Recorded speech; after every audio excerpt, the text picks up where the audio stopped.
آج کراچی سراپا احتجاج ہے۔ فلسطین کے مظلوموں کی فریاد کی گونج، شہر کی گلیاں سنسان، بازار ویران اور دکانیں بند۔ ہزاروں افراد سڑکوں پر نکل کر احتجاج کر رہے ہیں کیونکہ کراچی کے تاجروں نے فیصلہ کر لیا ہے کہ اب ظلم کے خلاف صرف آواز نہیں بلکہ میدانی عمل میں نکلنا ہوگا۔ السلام علیکم، یہ روزنامہ اسلام آفیشل ہے۔ ناظرین، اسرائیل کی جارحیت اور درندگی کے خلاف کراچی میں ہزاروں افراد اور تاجر سڑکوں پر نکل آئے۔ آج اسرائیلی درندگی و بربریت کے خلاف فلسطینی مظلوموں کے حق میں کراچی کی کاروباری برادری نے ہڑتال کی کال دی اور پورا شہر رک گیا۔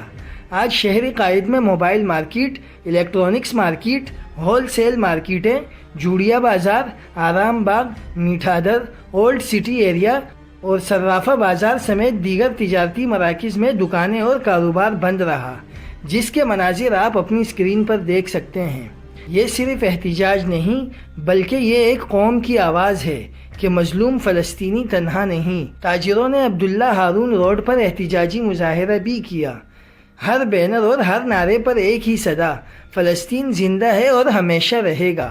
یہ ہڑتال صرف کاروبار بند کرنے کا نام نہیں بلکہ یہ ظالم کو بتانے کا اعلان ہے کہ ہم تمہارے ظلم سے ڈرنے والے نہیں۔